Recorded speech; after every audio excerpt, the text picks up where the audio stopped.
Kuri Repubulika Iharanira Demokarasi ya Kongo yari yasabiye u Rwanda gufatirwa ibihano ku rwego mpuzamahanga, gusa habaye amatora kuri iki gitekerezo. The proposal of Democratic Republic of Congo, positive votes 88, negative votes 705, abstentions 700. So don't have the two-thirds need to be admitted. Naho M23 muri South Kivu yongeye kwigarurira agace ka Karehe na Kabare ndetse n'utundi dutandukanye tubigaruyeho muri iki kiganiro ku buryo burambuye, ndetse n'ibindi bitandukanye rero turi kumva muri iki kiganiro. Mbahaye ikaze kuri Habineza TV, n'indi update mu ndimi kandi kuri subscribe, like, share na comment. Ndabakunda. Repubulika Iharanira Demokarasi ya Kongo yari yareze u Rwanda mu nteko ishinga amategeko ku isi isaba ko rwafatirwa ibihano, none habaye amatora kugira ngo barebere hamwe uyu mwanzuro wo gufatira u Rwanda ibihano. Mu nteko ishinga amategeko ihuza inteko zose zo ku isi hatowe umwanzuro wo kudafatira u Rwanda ibihano, aho abashyigikiye DRC bari 88, abashyigikiye u Rwanda ari 705, naho abifashe bari 700. Dore uko umuhango wari umeze mu bijyanye no gutora itegeko ryo gufatira u Rwanda ibihano ku cyemezo Kongo yari yifuje ko bafatira u Rwanda ibihano mu rubanza barega mu Rwanda ko abasirikare b'u Rwanda barizwa muri Kongo, mu gihe u Rwanda rwo rusobanura ko ntabo, ndetse na Kongo ivuga ikaba idafite ibimenyetso bifatika bigaragaza. To call on you to plead with the parliamentarians of the world to show solidarity with the people of the DRC by taking action, by adopting a resolution calling for an end to the aggression, to the occupation, and to the massive human rights violations happening in the DRC. I hope you will show that solidarity here and today. Let me remind that more than 120 armed groups are operating in DRC. The government of DRC needs to take full ownership of its internal problems instead of keeping scapegoating Rwanda. The proposal of Democratic Republic of Congo, positive votes 88, negative votes 705, abstentions 700.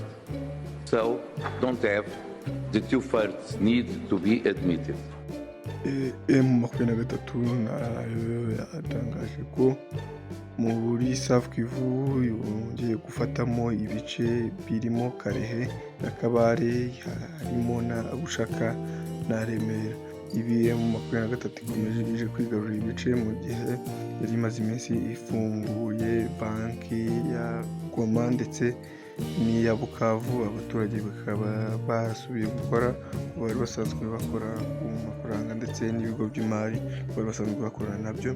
M23 ikomeje kwigarurira utundi duce tugiye dutandukanye muri iyi Repubulika Iharanira Demokarasi ya Kongo. Turebe ko byazimeze.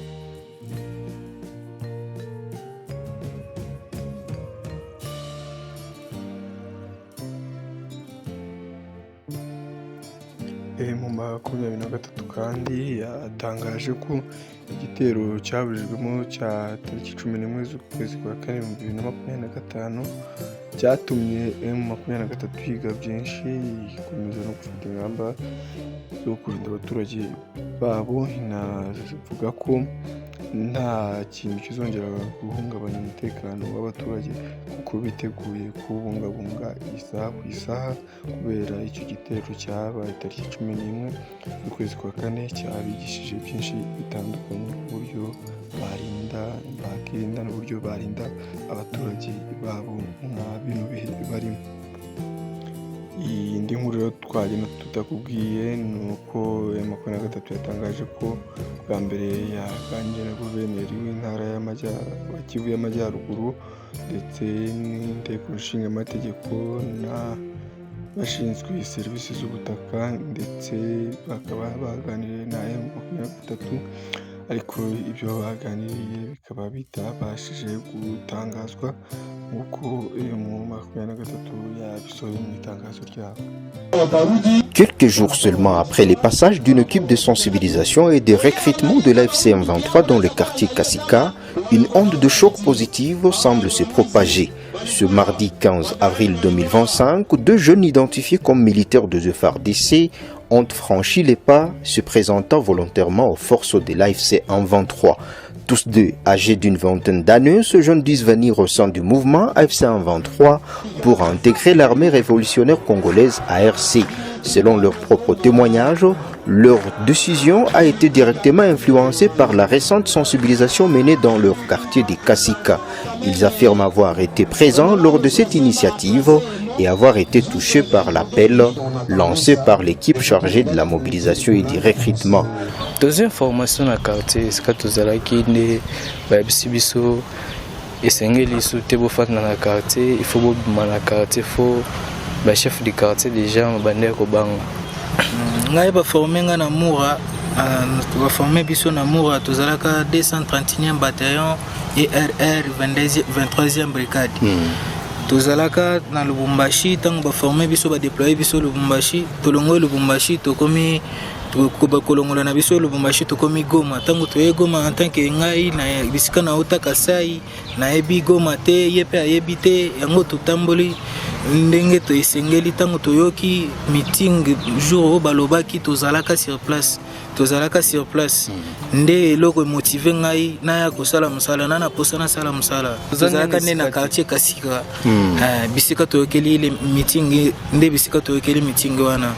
M23 kandi yatangaje ko kugira ngo ibyo bari gukora babashe kubigiraho ari ugushyiramo akazi ndetse bakakora cyane nk'abaharanira uburenganzira bwabo dore ko no mu mvura y'amahindu badatinya gukora.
aho uwahoze ari umusirikare wa Gambia yahamwe n'icyaha cyo kwica urubozo urukiko rwo muri Amerika kubera uruhare yagize mu byaha byakozwe mu gihe yatinyaga ko umunyembaraga yahaye Mary yari ku butegetsi mu gihugu cya Afurika y'Epfo. Ndabashimiye rero mwese twabanye muri iki kiganiro. Njye nitwa Abu Dhabi. Icyo nagusaba ni ugukora subscribe, like, share na comment kuri Habineza TV. Ikindi nabura kubabwira mugende muri short video murebe harimo funny video kuko Habineza TV mu kirango cyacu kibivuga ati home of news with happiness. Happiness rero muzajya mubisanga muri party ya short, niho harimo utuntu dusekeje cyane. Murakoze rero, Imana ibahe imigisha.